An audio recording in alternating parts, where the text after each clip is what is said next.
तो चलिए आज एक कहानी सुनते हैं, टिन्नू और पिन्नी की। ये दो ऐसे दोस्त हैं जो हर चीज के बारे में जानना चाहते हैं।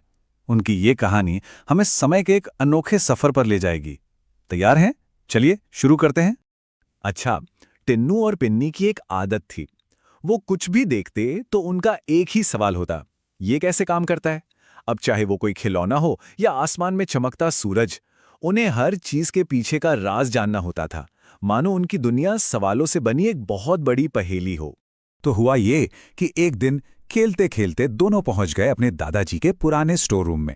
वहां हर तरफ धूल और पुराना सामान था, लेकिन उसी कबाड़ के बीच उन्हें एक अजीब सा बक्सा दिखा जो हल्का हल्का चमक रहा था। ऐसा लग रहा था जैसे वो इस दुनिया का है ही नहीं।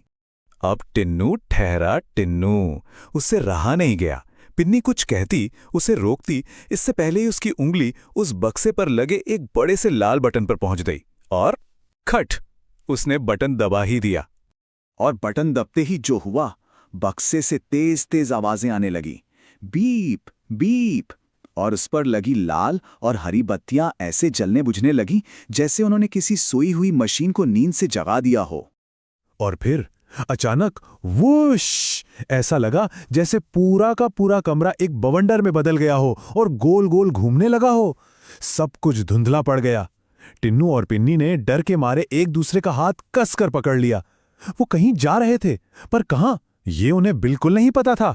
जब घूमना बंद हुआ और उन्होंने धीरे धीरे अपनी आंखें खोलीं, तो वो अपने स्टोर रूम में तो बिल्कुल नहीं थे। चारों तरफ ऊंचे ऊंचे पेड़ और अजीब से पौधे। वो एक घने जंगल में थे। अरे, ये तो डायनासोर का जमाना लग रहा था।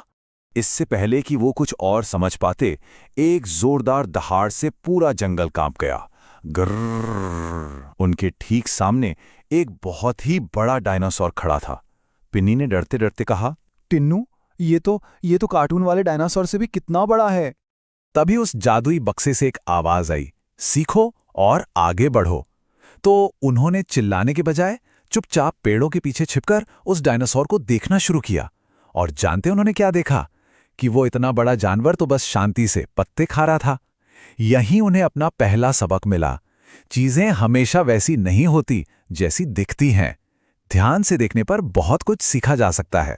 और जैसे ही उन्होंने ये सबक सीखा, वो बक्सा फिर से चमकने लगा और एक बार फिर उश, समय का बवंडर उन्हें किसी नई जगह, किसी नए सफर पर ले चला। इस बार वे एक बहुत बड़े और शानदार महल के सामने थे। चारों तरफ सैनिक दौड़ भाग कर रहे थे, घोड़े हिनहिना रहे थे। माहौल देखकर लग रहा था कि ये राजा महाराजाओं का जमाना है और शायद किसी जंग की तैयारी चल रही है। तिन्नों ने हिम्मत करके पास ही खड़े एक राजा से पूछ लिया, आप सब ने इतने भारी भारी कपड़े क्यों पहने हुए हैं? राजा ने मुस्कुराकर जवाब दिया, बेटा, ये हमारे कवच हैं। सुरक्षा सबसे जरूरी होती है। और बस यहीं उन्हें अपना दूसरा सबक भी मिल गया। जिंदगी में नियम और सुरक्षा जरूरी होते हैं, भले ही वो कभी कभी बोझ जैसे लगे।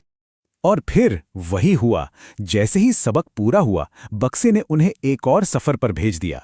वुश, देखते हैं इस बार उनकी किस्मत उन्हें कहां लेकर जाती है। इस बार जब उनकी आंखें खुलीं, तो वो चकाचौंध हो गईं। वो भविष्य की दुनिया में थे। आसमान को छूती इमारतें थीं, हर तरफ रोशनी और चमक थी। ये जगह उनकी सोच से भी कहीं ज्यादा कमाल की थी। जरा सोच कर देखिए वहां क्या नजारा होगा। आसमान में गाड़ियां उड़ रही थीं, रोबोट इंसानों की तरह घूम फिर रहे थे, बातें कर रहे थे, और सबसे मजेदार बात, स्कूल हवा में तैर रहे थे। सब कुछ एक सपने जैसा था। तभी एक रोबोट उनके पास आया और बोला, ज्ञान ही सबसे बड़ी ताकत है। ये सुनते ही टिन्नू और पिन्नी मुस्कुरा दिए। उन्होंने डायनासोर के जमाने से सीखा, राजाओं के जमाने से सीखा और अब भविष्य से भी एक बड़ी बात सीख ली थी। उन्हें समझ आ गया कि उनका वो सवाल, ये कैसे काम करता है, असल में ज्ञान की तरफ पहला कदम है। अचानक बक्से से आवाज आई, अब घर चलो। और अगले ही पल वो वापस अपने स्टोर रूम में थे। और दरवाजे पर कौन था? उनके दादाजी। वो मुस्कुरा रहे थे। उन्होंने पूछा, तो टाइम ट्रैवल का सफर कैसा रहा? टिन्नू और पिन्नी तो बस हैरान थे। दादाजी को ये सब कैसे पता चला? तो इस पूरे सफर का निचोड़ क्या निकला? उन्होंने डायनासोर से सीखा कि चीजों को गौर से देखना चाहिए, राजाओं से सीखा कि नियम और सुरक्षा का क्या महत्व है, और भविष्य ने उन्हें सिखाया कि ज्ञान से बड़ी कोई शक्ति नहीं है। हर दौर ने उन्हें एक कीमती सबक दिया। और आखिर में टिन्नू और पिन्नी एक बहुत गहरी बात समझ गए। हर जमाना, चाहे वो बीता हुआ कल हो, आज का दिन हो या आने वाला कल, हमें कुछ ना कुछ नया जरूर सिखाता है। बस सीखने की चाह होनी चाहिए। तो ये कहानी एक सवाल के साथ खत्म होती है ना? कि हम सब अपने इतिहास, अपने आज और आने वाले कल से क्या सीख सकते हैं। इस पर सोचना तो बनता है।